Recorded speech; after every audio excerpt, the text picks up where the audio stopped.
Wednesday. We are in Dallas, Texas, visiting my in-laws, and we have found the neighbor's swing, which is a favorite thing. I hope you guys are doing well. It is starting to feel like spring here. I don't know what your weather is like, but I love it when it gets a little warmer. So happy Wednesday, and let's talk today about anger. So my mother-in-law was just watching Juliet while I was getting ready, getting showered so we can get on with our day, and I couldn't find this headband that I use. You know those like soft sports headbands you put around your face to keep your hair out of your way, and people will use them for exercising. I just using them to wash my face. That's what my purpose for them. I use them to wash my face at the sink, and then I put a shower cap on and I get in the shower, and it keeps me from having to mess with my hair as much. And I could not find it for the life of me, and the reason that I could not find it was because I had let Juliet play with it and then she had carted it off somewhere around the house. So I'm about to get in the shower. We kind of want to go ahead and get the day moving, so I don't want to be taking too long that I cannot find this stupid headband. And you might say, well, just get in without it. But what happens is my hair and my bangs get wet, and they either look gross or then I have to wash them, and it's just everything kind of falls apart if I don't have this headband. So I could not find it anywhere. I put on my towel and I ran all over the house looking for this crazy headband. Juliet and my mother-in-law were playing outside, and I am just like going on a tear trying to find this stupid thing. In the past, I have used underwear to hold my hair back. I'm thinking, how can I hack this? What am I going to have to do? I really don't want to do that. You know, I prefer to just have things as they are. But if you have small children, or you have any kind of lifestyle where disorder happens, maybe all of us do, then this stuff just freaking happens. It's just how it goes. That's like life, right? I would love to have everything orderly, everything as it should be, everything where it should be, everything working as it should be all the time, and that's just not going to happen. But what happened to me this morning is I got pretty irritated.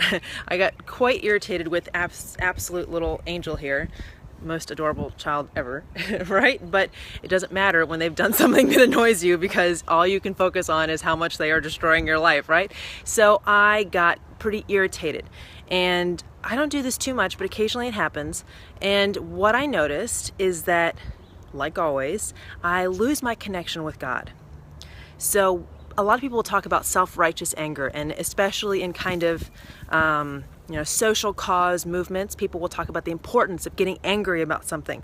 And they're right, but it has to be a very delicate, very specific kind of anger to keep us from being cut off from God. So a lot of people say anger is not a sin, but acting on it is a sin. It's very difficult, in my opinion, to not act on anger. They say Christ got angry, but he didn't sin. Okay, well, he was Jesus Christ.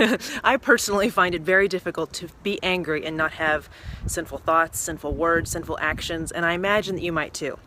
So when we are upset about something, whether it's an everyday irritation like that, or it's a social cause kind of irritation, like, getting furious about the idea of the sex trade, or getting furious about, economic injustice, or education injustice, or healthcare issues, or ill people, diseases, all these kinds of things.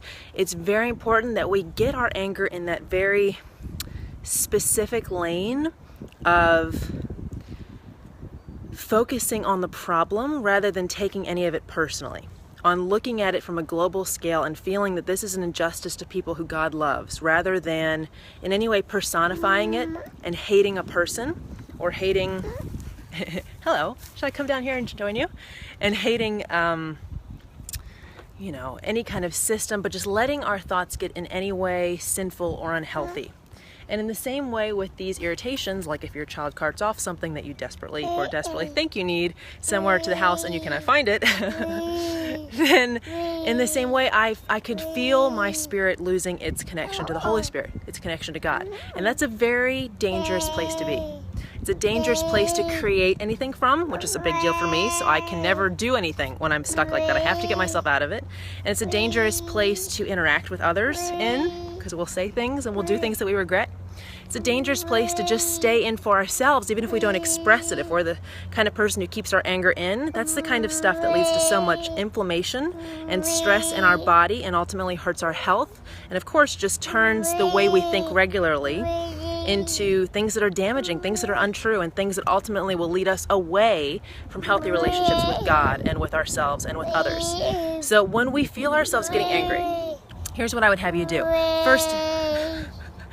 First check in. Is this over a righteous issue, or is this a daily irritant? Either one is acceptable. I mean, it happens, right? But let's just see where it's coming from. Yes. And then and if it's an irritant, it's pretty hard to have that to be righteous anger. That's almost always, hello, I love you. I love you too. Yes, we're best friends. Because I found my headband. It's hard to have daily irritant kind of anger be righteous ever.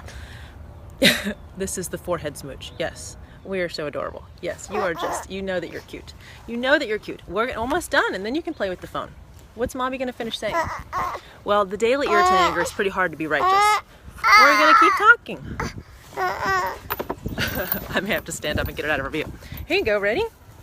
But the true justice issues, that can be a righteous anger. I just want you to check in and see, am I taking this personally in any way? Is this rubbing any of my personal wounds around relationships, or around sex, or around myself, or around other people? Is this becoming too excessive for the rush of anger that I do need to take some kind of helpful action? Is this going to actually be harmful in the way that I now go out and interact in the world because I'm so pissed off about this, even if it's a good thing, right? And then finally realize that unless we are in that incredibly delicate line of perfectly righteous anger, we lose our connection with God when we're angry. We really do.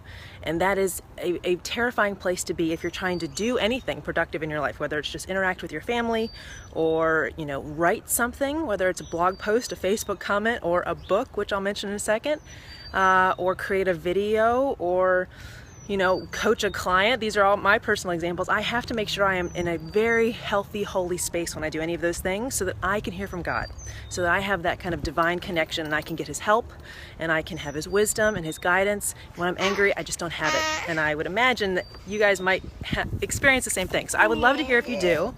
And then I would love to ask you a favor. So I am working on redesigning and fluffing up the Bombshell Manifesto book. And it's going to become a paperback, available in a paperback hard copy version. Very excited about that. But I want to add some things to it before I go through the process of doing that. And so I'd love to hear what you would like. I'm going to flesh out some of the content, add a little bit more. But the primary thing I'm going to be adding is kind of graphs around, 3 words a bombshell never uses, or top thoughts to banish and what to replace them with, that kind of thing, little fun graphs in the middle of the book. And I would just love to hear what kind of topics were you particularly interested in that you would love me to kind of follow up with a little bit. Hey, Daniela. Oh gosh, yes. There's all kinds of stuff everywhere to irritate us. I think that's just how life is. I think that's maybe how God allows it to be, to reveal who we are and how we're going to choose to react. And it's of course what Satan does, because his whole goal is to get us out of connection with God. So anyway, I would love to hear what you guys are struggling with, and I'll be able to hop back in here in the comments and kind of give a couple helpful responses. If you're listening to this on the podcast or on YouTube, this is happening in the Facebook group. So if you'd love to be able to be featured on here somehow, or have me see and answer your questions, please come join us in the Bombshells Facebook group.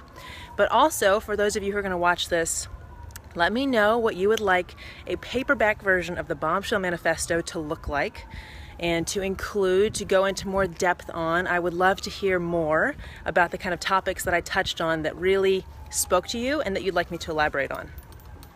Awesome. Hey, Kristen. Yeah, I know, Daniela, it's all a test. Isn't it interesting?